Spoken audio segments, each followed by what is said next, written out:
semakin terhubung, membutuhkan hukum yang melampaui batas negara.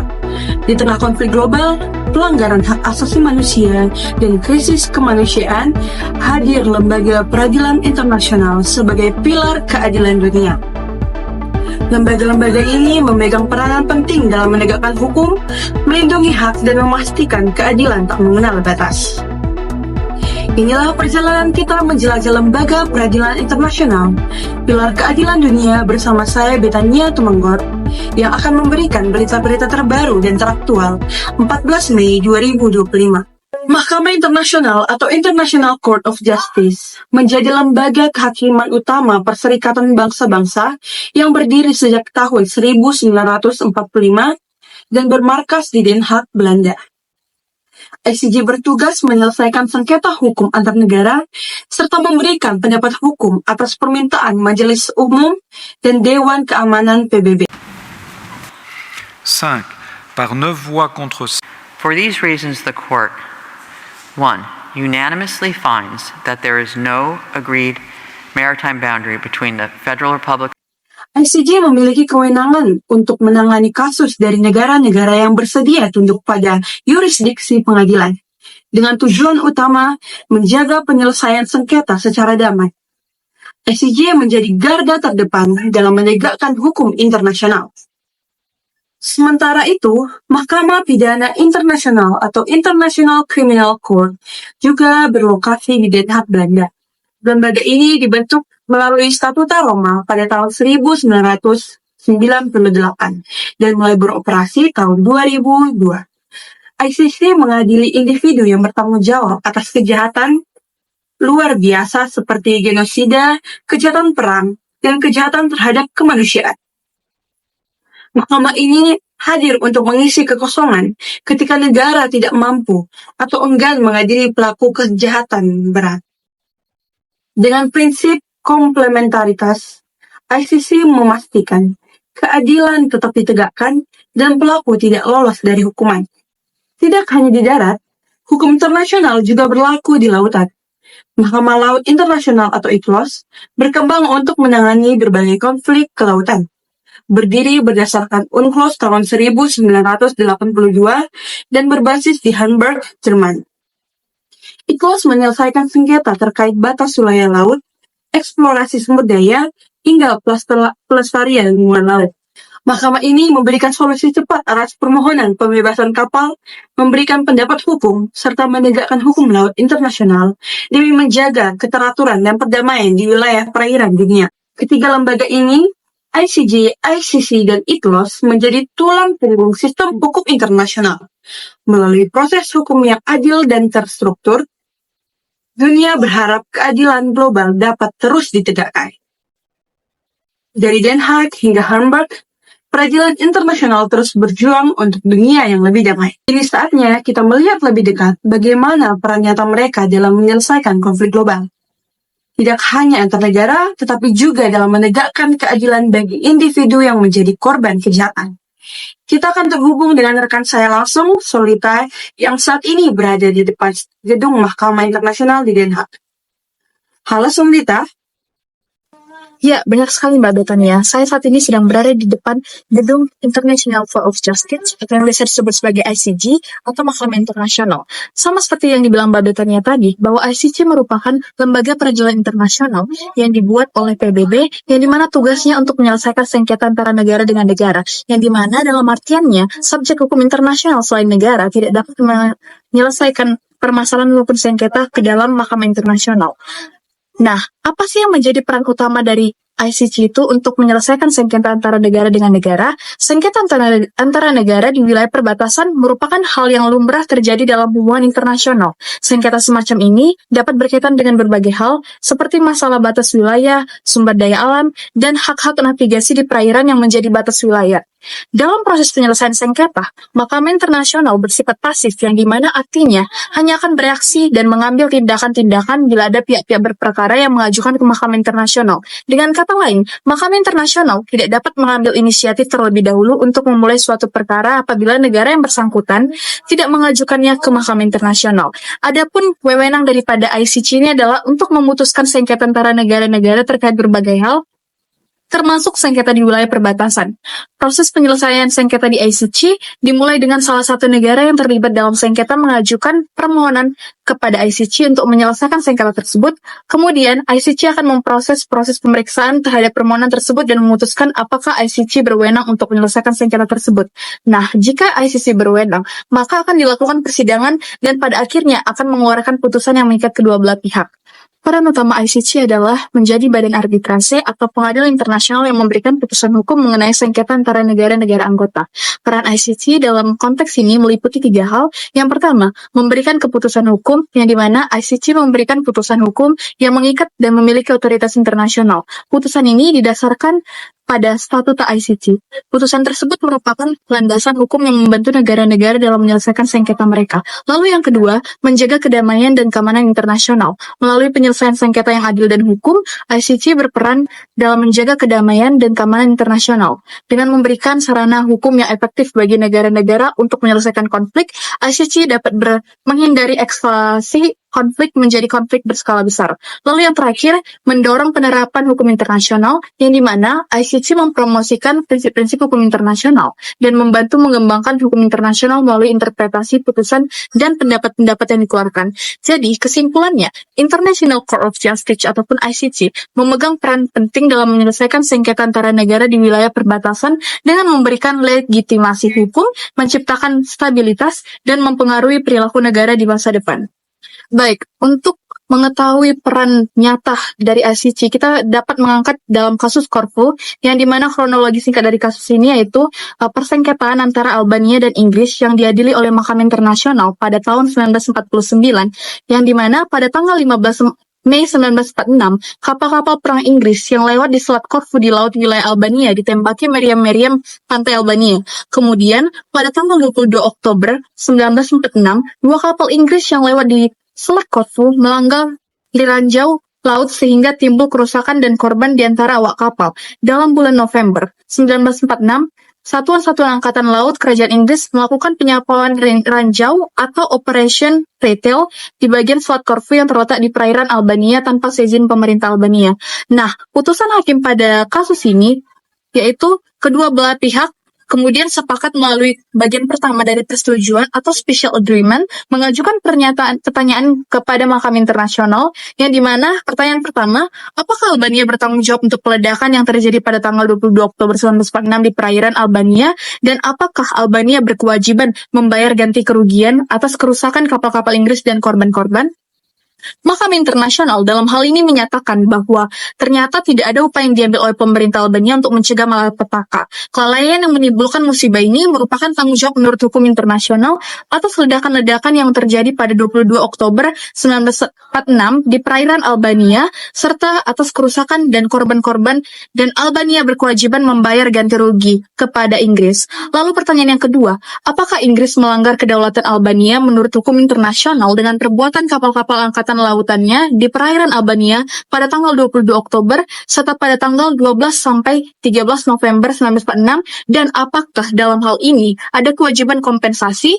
Mengenai pertanyaan tersebut, Mahkamah Internasional memutuskan bahwa Kerajaan Inggris tidak melanggar kedaulatan Republik Rakyat Albania dengan alasan kegiatan-kegiatan dari Angkatan Laut Inggris di perairan Albania tanggal 22 Oktober 1946. Keputusan Mahkamah Internasional diambil atas pemungutan suara 10 lawan 6 suara, sedangkan untuk pertanyaan kedua di atas, keputusan Mahkamah Internasional diambil berdasarkan 14 lawan 2 suara dengan suara bulat atau unanimous. Mahkamah Internasional memberikan keputusan bahwa perbuatan Angkatan Laut Inggris di perairan Albania tanggal 12 sampai 13 November 1946 adalah melanggar kedaulatan Republik Rakyat Albania, dan bahwa pernyataan demikian oleh Mahkamah Internasional mengandung arti di dalamnya untuk suatu kompensasi yang wajar karena telah melanggar kedaulatan Albania.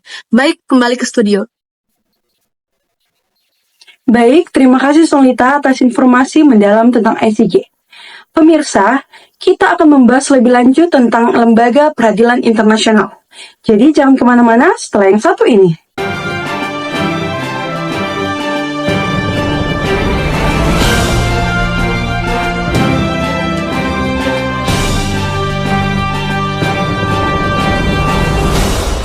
Terima kasih Anda masih bersama kami dalam tayangan spesial menjelajah Lembaga Peradilan Internasional Pilar Keadilan Dunia.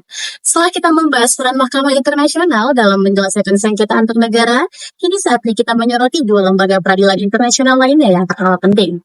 Bagaimana dunia mengadili pelaku kejahatan berat seperti genosida atau kejahatan perang, dan bagaimana hukum laut internasional diterapkan untuk menyelesaikan konflik maritim antar negara.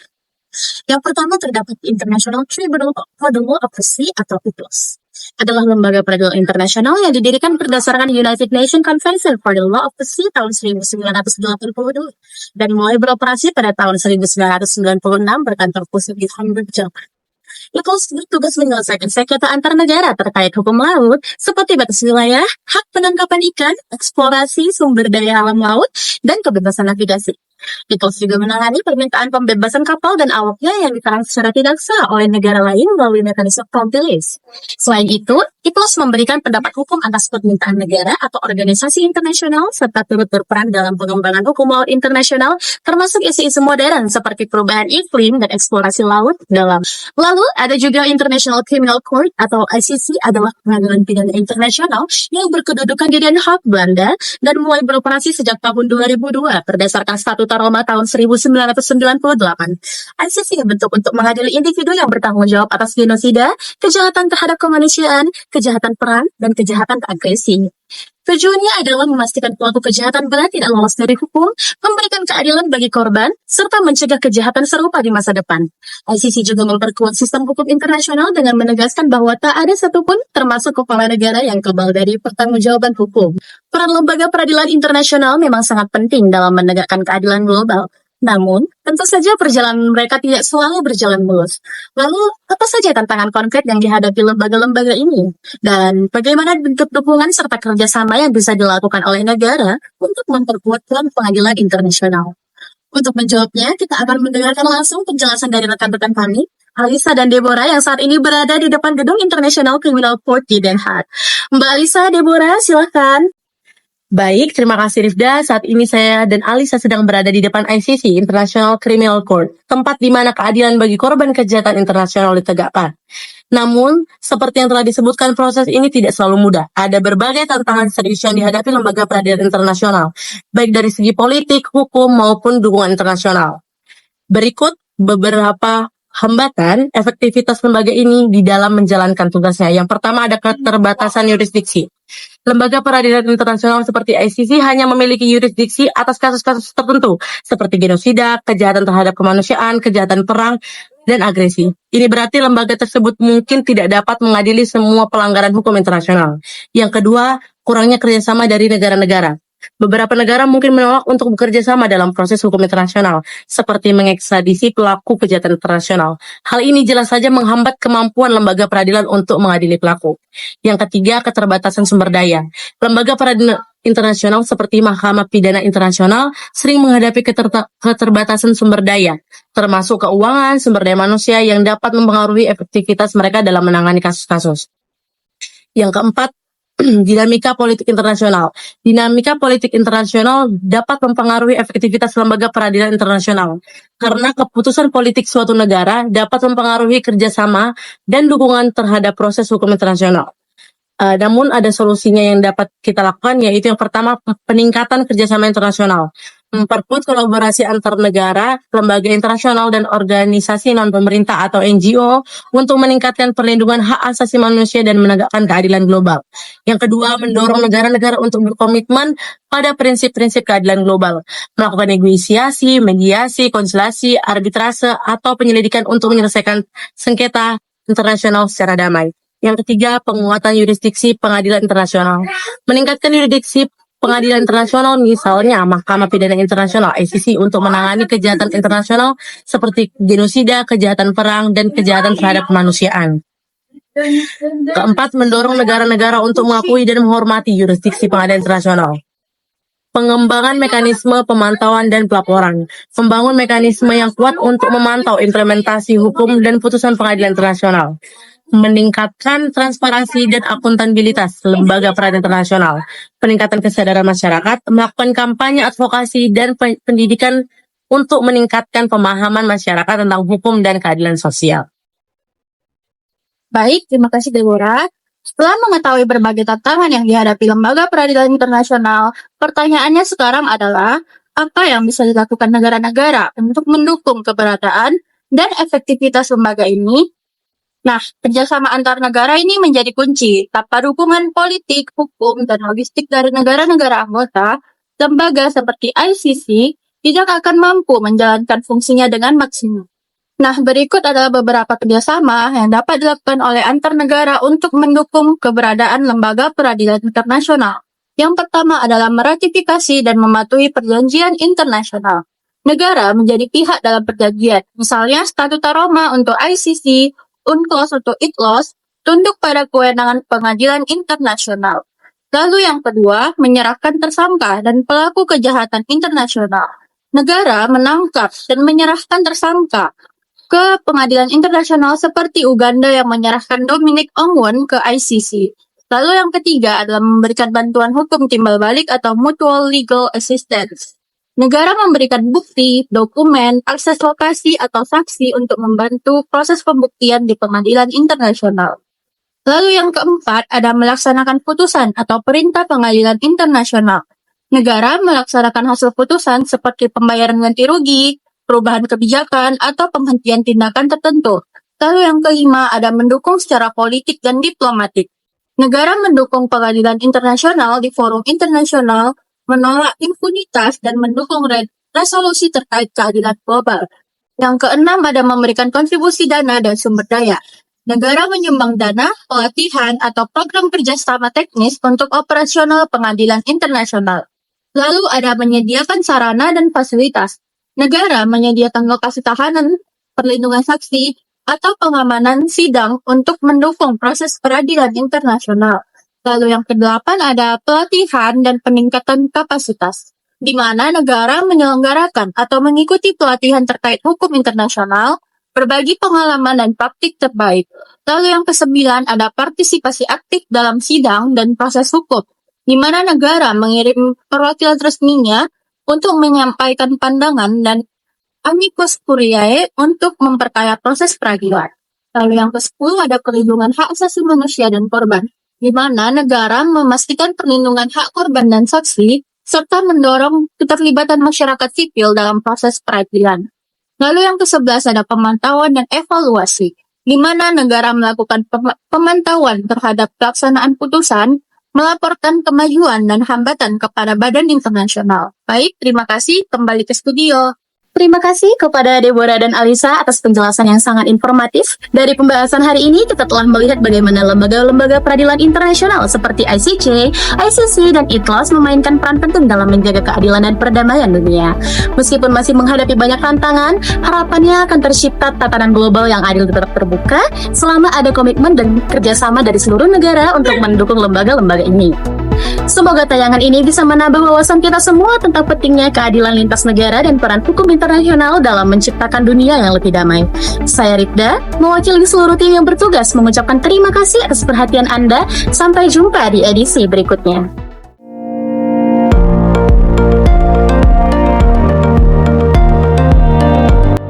Menurut saya, lembaga peradilan internasional seperti ICJ itu punya peran penting. Tapi sayangnya, kadang keputusan mereka tidak dihormati, apalagi oleh negara-negara besar. Jadi efektivitasnya masih sangat dipertanyakan. Baik, menurut saya, ICC itu langkah maju dalam hukum internasional. Tapi penegakan hukumnya masih lemah karena banyak negara belum meratifikasi atau menolak yurisdiksinya. Padahal, kasus pelanggaran HAM berat banyak terjadi. Menurut saya, secara prinsip, lembaga-lembaga ini penting untuk menciptakan keadilan global. Tapi, agar lebih efektif, harus ada mekanisme sanksi atau tekanan internasional bagi negara yang tidak patuh terhadap keputusan pengadilan.